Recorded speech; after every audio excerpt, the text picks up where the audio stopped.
আসসালামু আলাইকুম। প্রিয় দর্শক, আমরা বরং একটু নেপাল নিয়ে কথা বলি। ঠিক নেপালের প্রসঙ্গটা মূল ইস্যু না। ইস্যুটা হলো যে নেপাল এবং আমাদের মধ্যে এই রাজনৈতিক যে পট পরিবর্তন, সেই পট পরিবর্তনের ঘটনাক্রমে কিছুটা মিল রয়েছে এবং সেই মিলের মাধ্যমে যে অর্জন, সেই অর্জনটাকে আমরা কিভাবে ব্যবহার করেছি এবং করছি তার সঙ্গে আমি একটু তুলনা করতে চাই নেপাল কিভাবে কি করলো। নেপাল কিন্তু বেশি দিন সময় নেয়নি।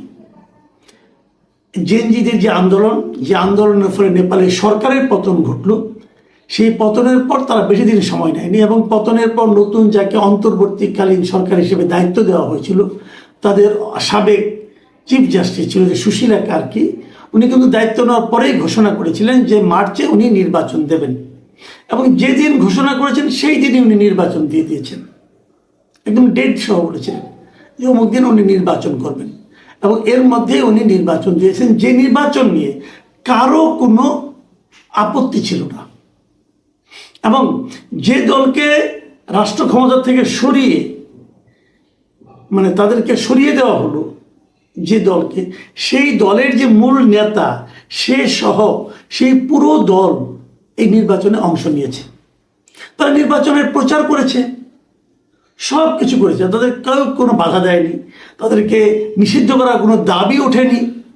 তারা নির্বাচন করেছে এবং নির্বাচনে তাদের ভয়ঙ্কর রকম পরাজয় ঘটেছে এবং মূল নেতা সহ সবাই পরাজিত হয়েছে এবং তারপর তাদের নতুন একটা সরকার গঠিত হয়েছে। এটা মূলত তরুণদেরই সরকার বলা যায়, কারণ সরকার প্রধানের বয়স এখনো 40 হয়নি এবং উনি কখনো রাজনীতিতে অতটা সক্রিয় ছিলেন না, র্যাপ সঙ্গীত গাইতেন, এমন একটা লোক হয়েছে। আমাদের এখানে কি হলো? আমাদের এখানে দায়িত্ব নিলেন একজন বিশাল ব্যক্তিত্ব, নোবেল লরিয়েট, নোবেল পুরস্কার প্রাপ্ত ব্যক্তি। উনি এসেই ঘোষণা করলেন যে উনি ওনার কথা সবাইকে শুনতে হবে এবং তারপর উনি কাজ শুরু করলেন। প্রথমে এসে নিজের বিরুদ্ধে সবগুলি মামলা তুলে নিলেন, নিজের যা যা পাওনা, যা যা পেতে চান উনি এবং ওনার যে প্রতিষ্ঠান গ্রামীণ ব্যাংক, গ্রামীণ কল্যাণ এবং গ্রামীণ ইউনিট সেন্টার যারা আছে, গ্রামীণ টেলিকম, তাদের যা কিছু আছে সব আদায় করে নিলেন। নিজের নামে ইউনিভার্সিটি নিলেন, নিজের প্রতিষ্ঠানের নামে আদম ব্যবসার লাইসেন্স নিলেন।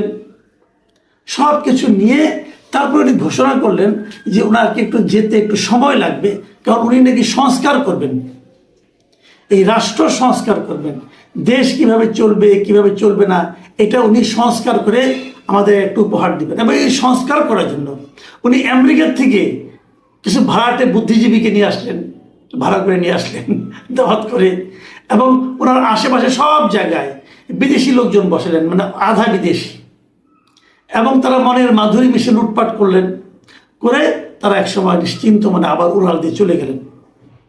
যে কাজ 3 মাসে হয় সেটা করতে উনি 1.5 বছর লাগিয়ে দিলেন এবং উনি নিজে একবারের জন্য ডেট ঘোষণা করলেন না, নির্বাচন কবে দিবেন, এই দিচ্ছি দেব অমুক মাসের থেকে তমুক মাসের মধ্যে, জুলাই থেকে এপ্রিল, এপ্রিলের পরে যাবে না, যদি ছোট প্যাকেজ চান তাহলে এতটুকু ডিসেম্বর, যদি বড় প্যাকেজ চান তাহলে জুলাই, এই সমস্ত নানা রকম কিচ্ছা কাহিনী উনি আমাদেরকে শোনালেন।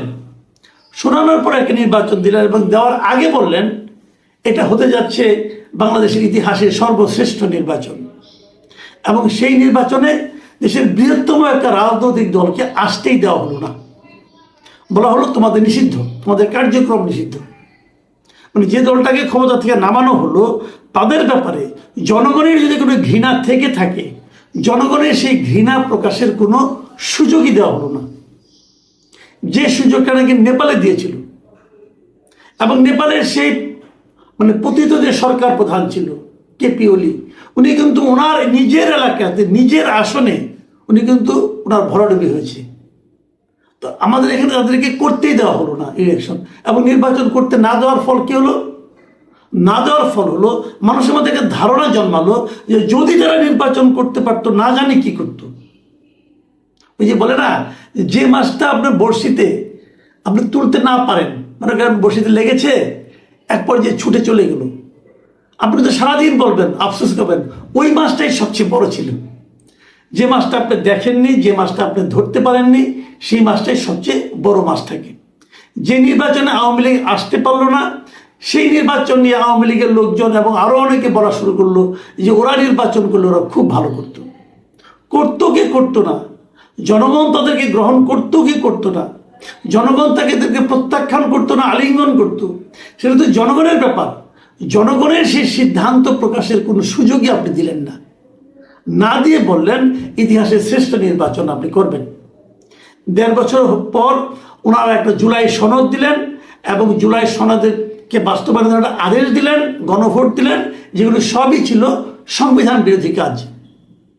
সংবিধানকে ইচ্ছা মতো হাতে পায়ে যেভাবে পারা যায় সেভাবে দলিত করলেন, মথিত করলেন, করে এমন একটা গিট্টু লাগাই গেলেন, সেই গিট্টু খুলতে খুলতে আমাদের এখন যান যায় অবস্থা। জাতীয় সংসদের অধিবেশন শুরু হয়েছে, প্রতিদিনই আলাপের বিষয় কি, যে সংবিধান সংস্কার পরিষদ হবে কি হবে না, সংবিধান কিভাবে সংশোধন হবে, সংবিধান সংস্কার পরিষদের মাধ্যমে হবে কি হবে না, সংবিধান সংস্কার পরিষদের সদস্য হিসেবে বিএনপি লোকরা শপথ না নিয়ে কত বড় অন্যায় করেছে, এই জিনিসটা এনসিপি এবং জামাত ইসলাম নিয়মিত প্রচার করতে শুরু করলো। হুমকি দিল যে ওইভাবে যদি জুলাই সনদ বাস্তবায়ন করা না হয় তাহলে ওনারা রাজপথে নামবেন, আবার রাজপথ, এত বড় আন্দোলনের পর আবার রাজপথের হুমকি, এটা করা হবে। বিএনপি বলতেছে আমরা জুলাই সনদ বাস্তবায়ন অক্ষরে অক্ষরে করব, ওনারা বলেন যে না ওইভাবে করতে হবে। মানে কি বাস্তবায়ন করতে হবে সেটা গুরুত্বপূর্ণ না, গুরুত্বপূর্ণ হলো কিভাবে বাস্তবায়ন করতে হবে। মানে এই যে একটা গিট্টু লাগাই দিয়ে গেছে আলী রিয়াজ সাহেব এবং ডক্টর মোহাম্মদ ইউনুস।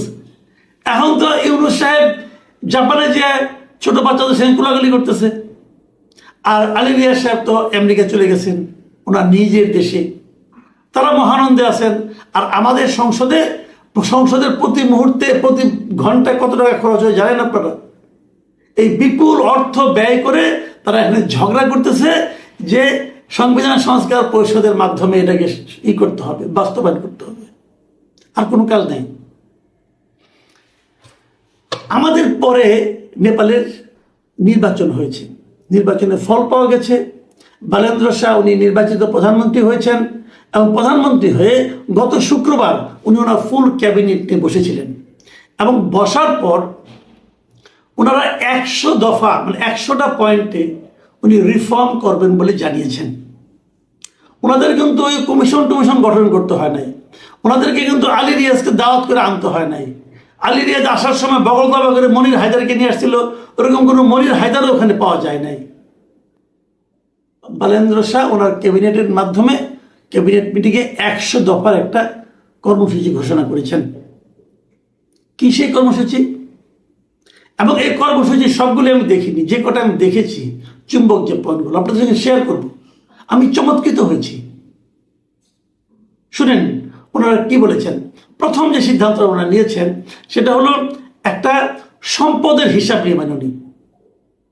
সকল রাজনৈতিক দল এবং সরকারের উচ্চ পদস্থ যারা লোক আছে তাদের সম্পদের হিসেব নেওয়া হবে। 2টা ভাগ করেছেন সম্পদের হিসাব নেওয়ার জন্য। একটা ভাগ করেছেন 2006 সাল থেকে আজকে পর্যন্ত।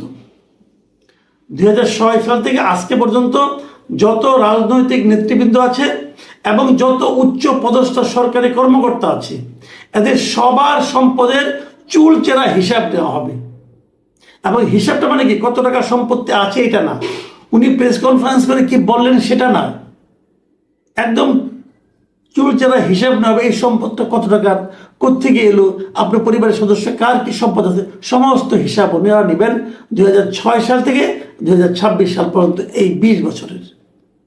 এবং আরেকটা ধাপ হবে 1991 থেকে 2006 সাল পর্যন্ত, মানে ওই 15 বছরের, 15 আর 20, এই 35 বছরের সকলের উনি সম্পদের হিসাব নেবেন।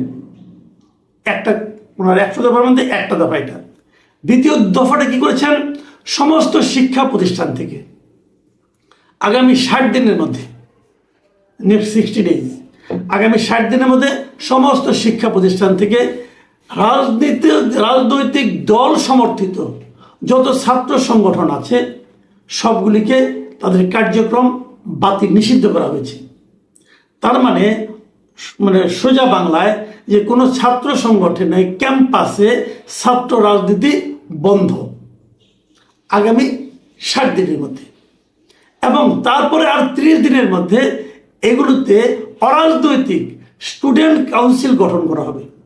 তার মানে ছাত্রদের যত অভিযোগ আছে, অভাব আছে, দাবি দেওয়া আছে, সেগুলো স্টুডেন্ট কাউন্সিলের মাধ্যমে আসবে।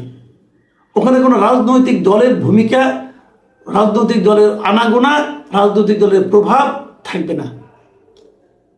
আমি কয়েকটাই বলবো, 2-3টাই বলবো মাত্র। 3 নম্বর উনি করেছেন যে সমস্ত প্রাথমিক শিক্ষায় মানে 5ম শ্রেণী পর্যন্ত যত পরীক্ষা আছে স্কুলের সমস্ত পরীক্ষা তুলে দেওয়া হয়েছে। কোনো পরীক্ষা হবে না, কোনো পরীক্ষা হবে না। আমরা কি করেছি এর মধ্যে? আমরা গেলে পরীক্ষাটা চালু করেছি, তাই না? আমাদেরও ছিল না পরীক্ষা, আমরা পরীক্ষাটা চালু করেছি। কেবল তাই না, আমরা ভর্তি পরীক্ষা পর্যন্ত চালু করেছি, যে ভর্তিটাও পরীক্ষা দিয়ে ভর্তি হতে হবে। ক্লাস 1-এর ছাত্রকে আগে ক্লাস 1-এ ভালো স্কুলে ভর্তি হতে চাইলে আগে কোচিং করতে হবে, কোচিং করে 2 বছর নষ্ট করতে হবে, তারপরে সে আদু ভাই হয়ে ক্লাস 1-এ ভর্তি হতে হবে। আমরা এই নিয়ম চালু করেছি, আর ওনারা করেছেন যে সব ধরনের পরীক্ষা তারা তুলে দিয়েছেন। এবং ওই যে বললাম ছাত্র রাজনীতি, একই সঙ্গে তারা শিক্ষকদেরও দলীয় রাজনীতি নিষিদ্ধ করে দিয়েছেন। শিক্ষকরা কোনো ধরনের দলীয় রাজনীতি করতে পারবে না। আমরা কি করেছি? আমাদের দলের যারা শিক্ষক আছে তাদেরকে আমরা ভিসি পদে বসিয়েছি। আমরা অল্প সময় পেয়েছি, এর মধ্যে আমরা এই কাজগুলো আল্লাহর রহমতে করে ফেলেছি, যে আমার দলের লোক ভিসি হবে, আমার দলের লোক অমুক হবে, আমার দলের লোক শিক্ষা প্রতিষ্ঠানের অমুক মাধ্যমে এটা করবে। তার ফলে কি হবে? এই পুরা শিক্ষা প্রতিষ্ঠান হবে আমার রাজনৈতিক দলীয় মতাদর্শের একটা প্রচার কেন্দ্র। এটা আমরা করেছি। আমি কেবল পার্থক্যগুলি তুলে ধরছি, বিচার আপনারাই করেন। কি চেয়েছিলাম, কি হচ্ছেটা কি? দেখুন, আরেকটা কাজ ওনারা করেছেন, সেই কাজটা আমি একটু বলি। কূটনীতির ক্ষেত্রে এই যে পররাষ্ট্র মন্ত্রণালয়ে ওনারা বলছেন যে পররাষ্ট্র মন্ত্রণালয়ে যত পদ আছে দেশের বাইরে অমুক তমুক, এই সব পদগুলোর 80% পদ হতে হবে পেশাদার কূটনীতিকদের দিয়ে। আর 2-1টা ক্ষেত্রে হয়তো আমরা এক্সপার্ট লোকদেরকে নেব, কিন্তু সেখানে রাজনৈতিক দলের রাজনৈতিক বিবেচনায় যেন কেউ চান্স না পায়। আমাদের এখানে তাই হয়। আপনারা ভেবে দেখুন, এইগুলো কিন্তু আরো অনেকগুলি করেছে, ডিজিটাল ব্যবস্থাপনা করেছে, অর্থনৈতিক এবং আপনার প্রশাসনিক বিভিন্ন সংস্কার 100টার মতো বিশাল দফা। এটা নিয়ে অনেক রকম কথা বলতেছে। এবং সবচেয়ে যে বড় কাজটা করেছে, তারা একটা এই সংস্কারের জন্য একটা উন্মুক্ত ড্যাশবোর্ড রেখেছে। উন্মুক্ত একটা ড্যাশবোর্ড, যে কেউ এই ওয়েবসাইটে গিয়ে যে কোনো সময় দেখতে পারবে যে এই সংস্কার কার্যক্রমের কি হচ্ছে, কি চলছে, কিভাবে চলছে, মানে এক ধরনের ট্রান্সপারেন্সি। আমাদের এখানে কি হলো? আমাদের প্রশাসনিক সংস্কার কেমন হলো? আমাদের প্রশাসনিক সংস্কার হলো যে প্রত্যেকটা সিটি কর্পোরেশনে আপনি দলীয় লোককে নিয়ে বসিয়ে দিয়েছেন। আমি বিএনপির কথা আমি বুঝতেই পারি না, বিএনপি এই কাজটা কেন করতে গেলো আমি এখনো বুঝি না। প্রত্যেকটা সিটি কর্পোরেশনে আপনি দলীয় লোককে প্রশাসক বানিয়েছেন, কেন? দরকারটা কি ছিল? আপনি নির্বাচন দিয়ে দেন, সব জায়গায় আপনার দলীয় প্রভাব খাটাতে হবে কেন? এটা করে আপনি কি লাভ করবেন? এই কি যে কি কুফল হয়, এটা করলে যে কি লাভ হয়, এটা তো আমরা দেখেছি এর আগে। দেখিনি? দেখেছি। তা আপনি আবার ওই পথে যাচ্ছেন কেন? আর কি করেছেন আপনারা প্রত্যেকটা জেলা পরিষদে নিজেদের প্রশাসক বসিয়েছেন, সব দলীয় লোক। এবং এই যে প্রশাসক যারা বসেছে, হয় দলীয় লোক অথবা মনোনয়ন পায়নি বঞ্চিত, তাদেরকে পুরস্কৃত করেছেন, অথবা মনোনয়ন পেয়ে ফেল মেরেছে, তাদেরকে আরে বসেছেন। তো এভাবে ওরা করছে, এভাবে আমরা করছি। আমরা অপেক্ষা করব যে কাদেরটা ভালো দেখার জন্য। হয়তো আমাদেরটা ভালো যদি হয় খুবই ভালো, যদি ওনাদেরটা ভালো হয় আমরা আফসোস করব। প্রিয় দর্শক, এই আলোচনা এখন এ পর্যন্তই। এই আলোচনা আমি জানি আবার করতে হবে, আবার করব, কিন্তু আপাতত এই পর্যন্ত। আল্লাহ হাফেজ।